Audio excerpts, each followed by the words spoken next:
Good morning and welcome to the Money Control live stream.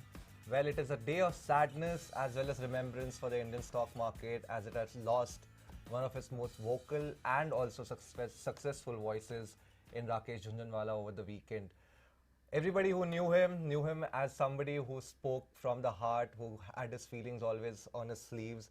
And he's leaving behind a legacy of almost a $5 billion in portfolio, probably the biggest individual investor out there in India. Ageless advice for retail investors who have hung on every word that he has said over the past 2 to 3 decades. And of course, countless memories for those who knew him very closely and also, as an acquaintance. Of course, Santo, when you started your career, Jhunjhunwala was still making his name, right? He was still that, great trader who was known for his short-selling bet during the Harshad Mehta bull market. And then later on in his life, post the dot-com bubble, he ended up becoming an investor more than a trader. But what is the one anecdote that you remember the most or like comes to your mind and, probably encapsulate what Jhunjhunwala was? Well, this is something CJ, he had told me when I was very early in my career, something it didn't register quite well at that time. But of course, later on, I understood what he was trying to get at. So I used to write this daily market column, and regularly I would mention that he was known more for his short bets at that point in time. Absolutely. So I would write that Rakesh Jhunjhunwala is hammering away at the shares. And so twice or thrice I mentioned that, and one day when I was speaking to him, I just called him for his views on the market. He said, look, you're wrong, you're making it look as if I'm hammering away at something, I'm breaking down the prices. Just remember one thing, every trader owns shares in his portfolio, right? So he will not deliberately try to destroy the value of something, because whatever little he gains through trading, he'll lose twice of that, in terms of the actual wealth of his portfolio. Right. So he will never do that. So it's wrong to say that I'm hammering away at shares. There are certain points when the shares look overvalued and those valuation seems unjustified. So if I decide to sell shares, that's it. But doesn't mean that I'm trying to break the prices just for the fun of it. So right. That is something that he also ended up talking about, later in life, that as a trader, you only take those bets if you have the capacity to take the loss as well, because there is no easy meal on the market out there. Of course, you can learn, more about Mr. Jhunjhunwala and catch more such stories after this show when Money Controls and Mahalakshmi interviews market veteran and a contemporary of Rakesh Jhunjhunwala, Mr. Ramesh Damani. You can catch that interview live at 9:30 later today. That's it.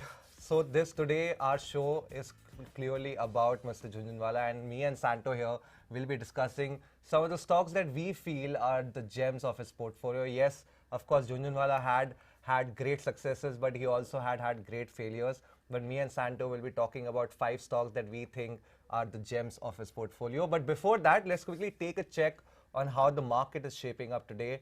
It looks like we are going to have a positive start. I think there is no other way that, to remember Mr. Jhunjhunwala than to have a green tick on the market. If you look at the Nifty futures on the HGS, they're indicating an about 50-point gap up opening for the market going ahead, especially after the very positive inflation data that came out on Friday evening. Retail inflation for the month of July came in at around 6.7%, in line with estimate, but of course slowing down from the 7% that we had seen in June and May. So clearly that is a good sign. Also, oil prices have slumped overnight in Monday's trading. Let's remember that global markets were still trading yesterday, even though our markets were shut on account of Independence Day. And Wall Street also, after opening in the red, ended up ending the day in the green, as investors were shrugging off some of the weak economic data that was coming out from China as well as US. So clearly, the setup seems quite buoyant, Santo. Definitely, and given the ferocity of the rally, probably it's time that we stop calling it a relief rally or bear market rally and maybe make peace with the fact that... the last bear has converted, ladies and gentlemen. We have it. We have the moment. Well, that's not a good sign for the bulls. Remember that. This is the best sign. I mean, I think now we are taking out the previous record highs, clearly. So, but if you again look at valuation, CJ, there's been no major improvement in earnings. The counter argument probably to that could be that we are still off the record highs which we saw in October. But the way the market is rallying at this point in time, maybe it's looking out too far into the future is what I would say, given that near-term pressure on earnings could persist for some time, at least in most of the sectors, CJ. Well, Santo, I think the trade setup is good, but let's now move on to the thing that all our viewers want to talk about, the stocks that we have been thinking of from Mr. Jhunjhunwala's portfolio, starting off with. Well, this stock was in a way Rakesh Jhunjhunwala's calling card, I would say, and even now it accounts for almost 1/3 of its portfolio value. On Fridays, at Friday's closing price, the value of Mr. Rakesh Jhunjhunwala's holding in Titan was around 11,000 plus crore. That's huge, and he's been. I think he invested what 18 crores or something on that range. It would almost be negligible or even negative, I would say. Probably, overall cost, Yeah, he started. He's said to have started accumulating the stock when it used to be 30 rupees, and that to a 10 paid up share. This was almost a couple of decades back, and over time, definitely he would have also traded in and out of the stock.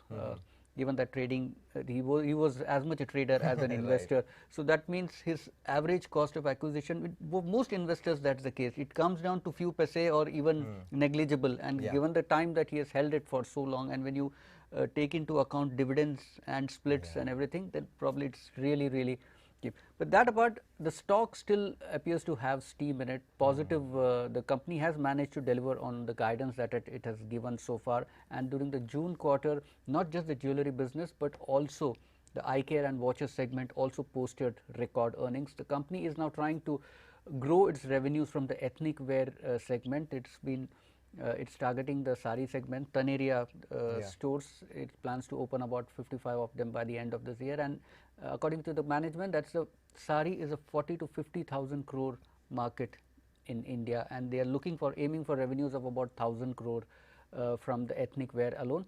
Besides that, they are also looking at a ratio of a margin of 12 to 13% from the jewelry business. And given that the company has a good track record of meeting its guidance, maybe we could still see some steam left in the stock. Well, Santof, I think this spectacular rally that we've seen over the past 3 months, I mean almost a 20% jump in the stock, I think that for me probably in the near term at this point of time would limit the upside in the stock. Yes, the longer term story for Titan remains, quite strong. People have been trying to bet against the company for the past 20 years, but clearly nobody has been that successful.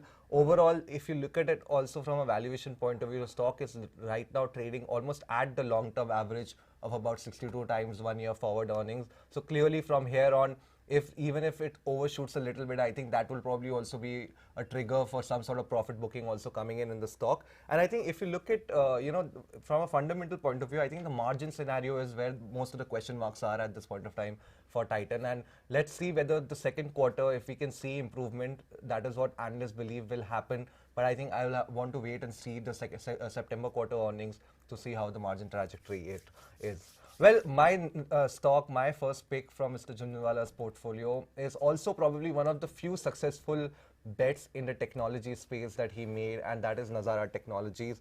Clearly, one stock that of course saw the highs, great highs last year after its listing, had a very stellar run from March 2021 when it got listed to about August to October 2021. But then since then it has come off quite considerably. But I think still, Mr. Jhunjhunwala ended up making a lot of money on that stock. So clearly, this is one stock where the overall, outlook for the by the market has generally been very positive because it's a high growth sector.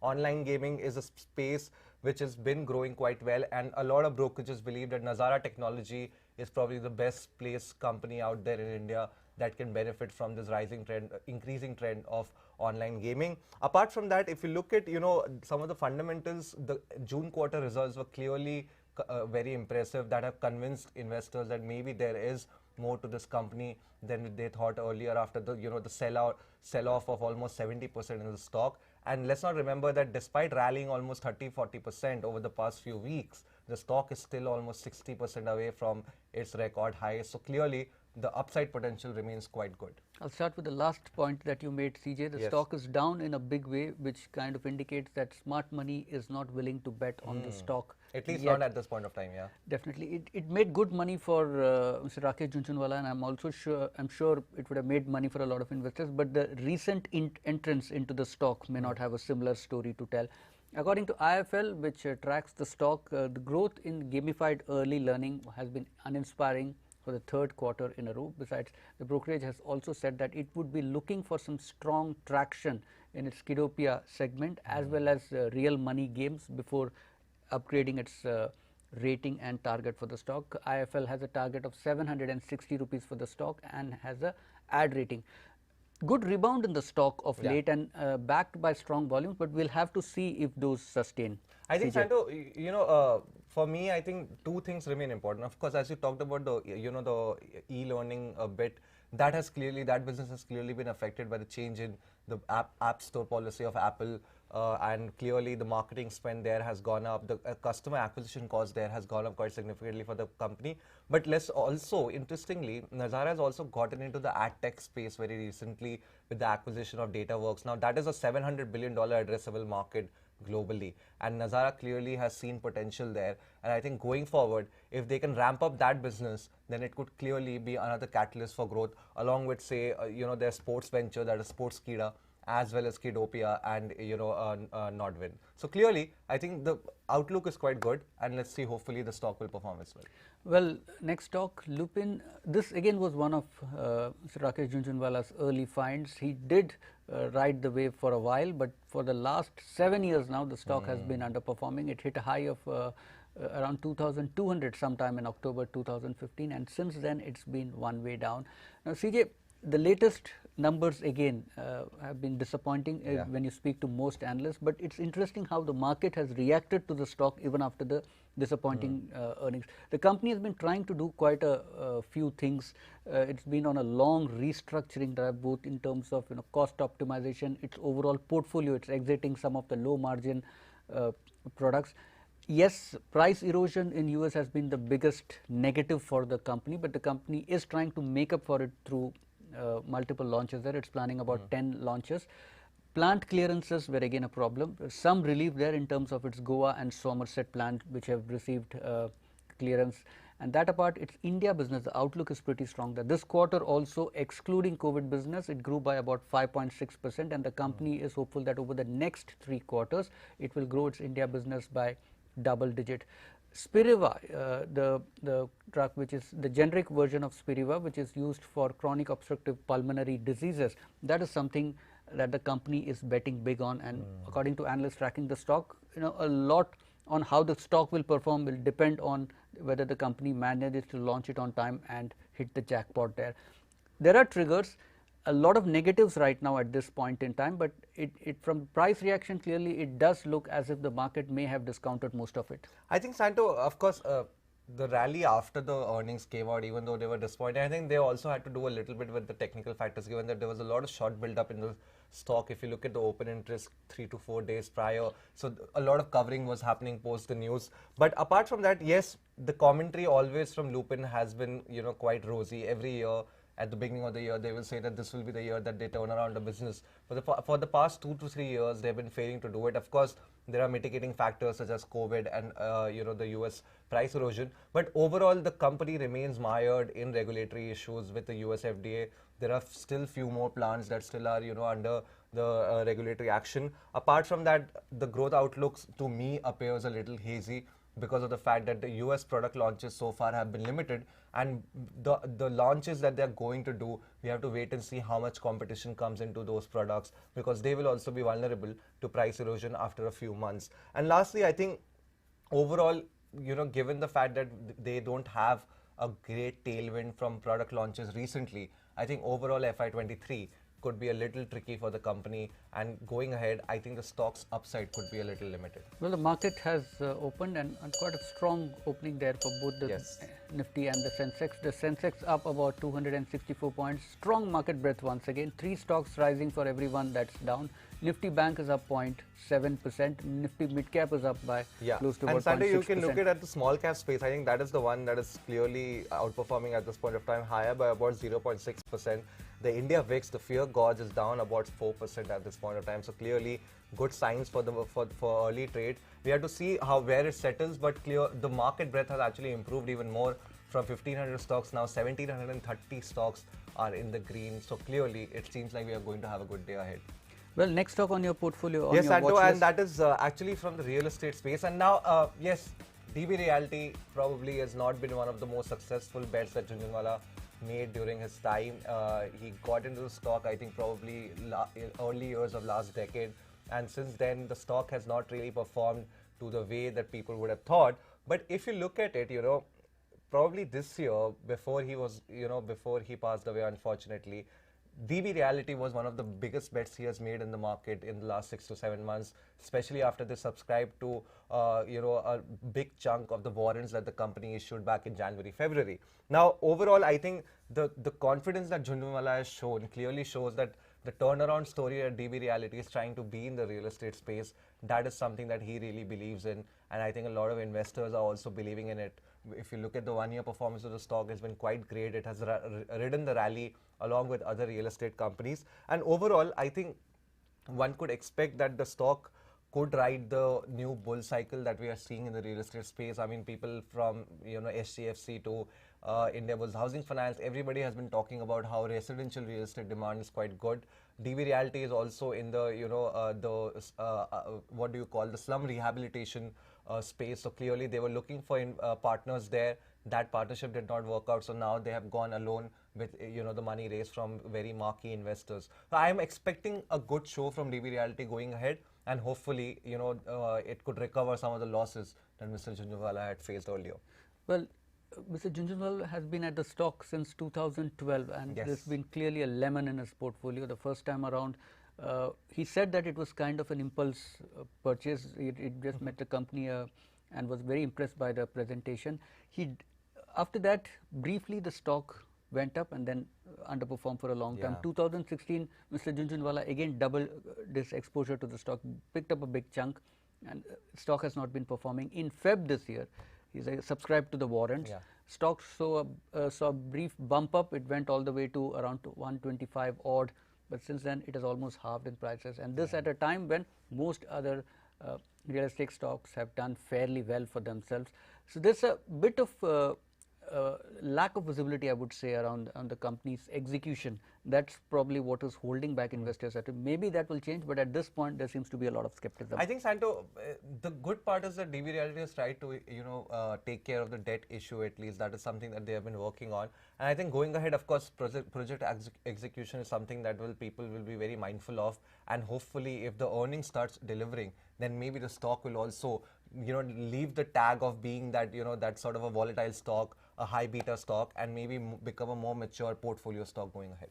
Last stock, CRISIL, this again has been one of the success stories of Mr. Jhunjhunwala. He started accumulating the stock way back in, I think it was 2005. 2003 actually, 2003 to 2005. He was steadily accumulating, built a huge, at that time the economy was still in the doldrum, 2003 when he started accumulating the shares, but bold bet at that point. It was quoting around 1500 odd, I would say. It was a 10 rupee stock at that point in time. It's been a 20 bagger over the last 17 odd years, a big success there. And if you look at the company now, it is known as a ratings agency, and ratings is, but over the period of time, its reliance on ratings revenues has been steadily declining. It's just about 28 odd %. Right. The bigger growth is coming from its research services, which is now forming the bigger chunk. And even in the ratings business, CJ, if you see in the June quarter, when bond issuances were down, IPOs were down, still the company managed to post close to about a 16% increase in its ratings business as well.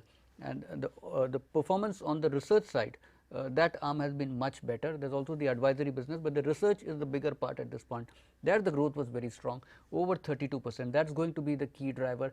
Expensive stock in a way, but the stock has performed steadily over the years, and probably this is something you should be looking out for. Yeah, I mean, the past 3 years, and clearly after the IL&FS debt crisis, the recovery that we have seen in CRISIL the past 3 years has been spectacular, and nobody can probably complain about that. But I think my concern would be, of course, the rating business that you spoke about. Clearly, the slowdown that we are seeing in the debt market borrowings because of higher interest rate is something that could affect the business going ahead. Higher borrowing rates will generally discourage a lot of corporates out there to borrow from the debt market and instead probably go to lenders where they can probably also bargain with respect to interest rates, given that their position or lending position or borrowing position would be quite strong. So that is something that is clearly a risk.